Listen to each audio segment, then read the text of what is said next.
Yes! What is up, everyone? It's so great to see you, except for probably Timo, because he said no one believes in Ajax for the Champions League. And Timo, what are you doing, man? They were hot trash in the group stages. And I'm actually going to react to my predictions of the group stages right now. And yeah, okay, fine. I know that the Champions League knockout round draw just happened, so you're going to be like, oh, Conradinho, maybe we should be looking forward instead of looking back. You know, this is like old news. And listen, this isn't your channel, baby, okay? It's mine.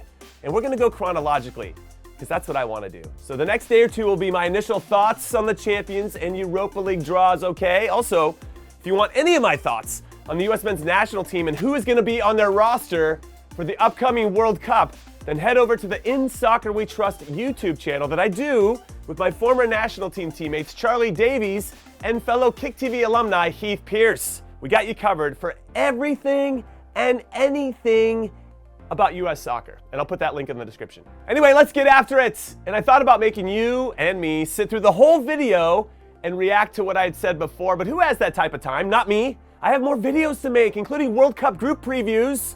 So let's just see who I went with in Group A. And oh, snap, I went with Liverpool and the mighty Napoli. They've been fantastic. Now I'm gonna raise my hand and state that I had Liverpool finishing in first and Napoli in second, but they both finished on 15 points, so I was pretty close. And I had Ajax in third. In third, Timo, because what I said was right. And yes, I know that they won all 6 of their group stage games last season, the first time a Dutch club has ever done that, but they lost their manager in Erik ten Hag and some pretty key players over the summer in Antony, Aller, Lissandro, Gravenberch, Mazraoui, Onana, Tagliafico, and I think that's just way too much turnover for a squad to maintain that group stage success. All right, moving on to Group B after I just dominated Group A, and for those keeping score at home, I'm now 2 for 2. And you know what? I remember this group, and I kind of want to skip it because with Porto finishing in first, and Club Brugge in second, and Bayern Leverkusen in third, and Atletico Madrid in fourth, I know I'm in trouble because I support Atleti. I had them in first because in Simeone I trust, you know? But I should have been trusting the other Simeone, his son Giovanni, after he scored 4 goals in the group stages for Napoli, and not his dad, because now I look like an idiot.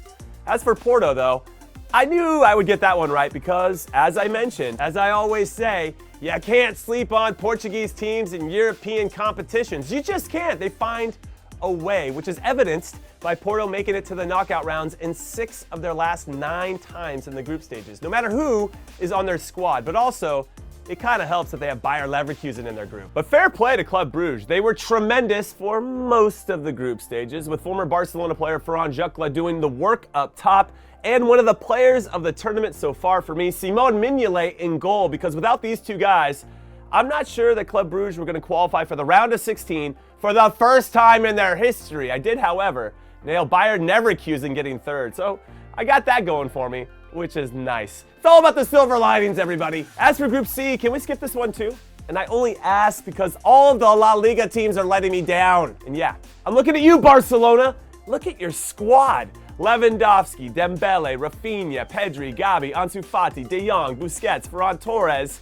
And the only team you beat in your group was Victoria Pilsen. How is that possible? Well, I suppose if you're going to play Marcos Alonso as center back, and I know this is because of injuries, but still, you're not going to win any games. That dude can't defend, nor does he want to, and PK is old, Eric Garcia is overrated, and it was just an absolute dumpster fire of that back line. So I kind of get why you finished in third, but I had you finishing in first, so I'm kind of pissed. Anyway, we can talk more about Barcelona in the Europa League preview when they face Manchester United, but let's get back to this group and see who else I had finishing in the top 2. And all right, Bayern Munich, that was pretty easy. Those dudes are automatic in the Champions League group stages. Plus, them putting a proper number 9 and Eric Choupo-Moting in their starting 11 instead of forcing Sadio Mane to do it when he's better out wide has really unlocked their attack. They are so much more balanced with Choupo-Moting, which is not something that I ever thought I would say out loud.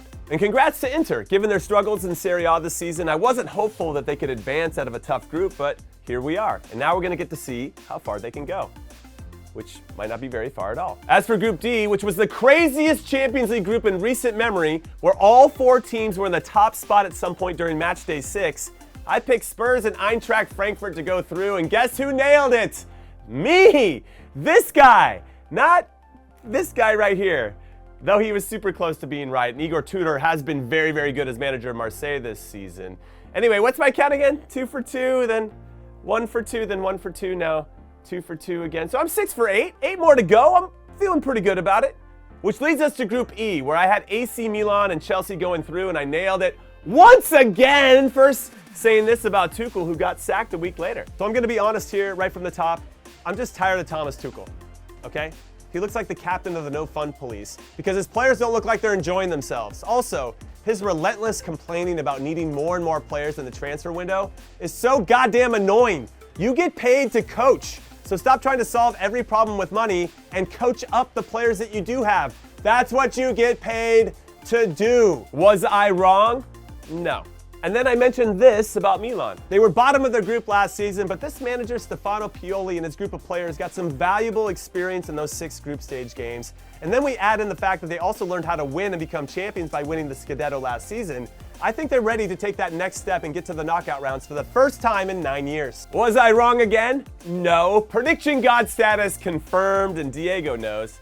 I appreciate you, Diego, you beautiful human being over there. All right, now let's take a look at Group F, where I had reigning champions and the most successful club in Champions League history, Real Madrid, finishing in first despite losing Casemiro, and RB Leipzig in second, and guess what happened? Exactly that! So hold on a second. I'm just picking up more and more W's over here, but guess who's taking L's? Emmett, who loves himself some Shakhtar Donetsk, and Boris, who thought Celtic were going to do something special, and better luck next time, fellas. As for Group G, I got Adrian in the comments yelling at me about Copenhagen finishing in third when they didn't even win any of their games. Well, I had Manchester City in first. All right, that's easy. But then I said this about Borussia Dortmund and who will finish in second. Take a look. Well, Dortmund have advanced to the knockout rounds in 7 of their last 9 group stage appearances. And because I'm just not sold on Sevilla being a legitimate force this season, sadly, do you guys know what time it is? It's time to bring Diego back because I nailed all 4 spots in this one. Prediction God status confirmed. And finally, in Group H, which consisted of PSG, Juventus, Benfica, and Maccabi Haifa, I went against my #1 rule when making predictions. You can't sleep on Portuguese teams in European competition, and Benfica won the group in real style, not losing any, drawing with PSG twice, 1-1. And they're just super well coached by Roger Schmidt. They got some world-class ability on both sides of the ball, but by Rafa Silva and Joao Mario in particular, they were excellent. Juventus, though, not as excellent, as they barely finished in third with 1 win and 5 losses in their 6 games, which is frankly a little embarrassing for a club with their history. However, they're not going to be a team I would want to face in the knockout rounds of the Europa League when Chiesa and Di Maria are fully fit, and they've got more of their identity established under Allegri, so I guess there's a silver lining there. I don't know. Also, I just have to mention that I'm a little disappointed in PSG, if only because their new manager, Christophe Galtier, seems to have unlocked how to get Messi, Neymar, and Mbappe all playing together and in harmony. Or maybe it has nothing to do with him and they just want to be sharp heading into a World Cup. Either way, they blew it by not finishing in first in their group. Now they have to face Bayern Munich instead of Club Brugge in the round of 16. But that's going to be a conversation for us to dive into for the preview. Okay, so after adding it up, after a very chaotic Champions League group stages, I got 13 out of 16 right. It's not too shabby Alonso, as I like to say. Now, if 2 prominent La Liga teams hadn't let me down, and if Maxi Allegri wasn't managing Juventus, maybe I would have gotten 16 out of 16.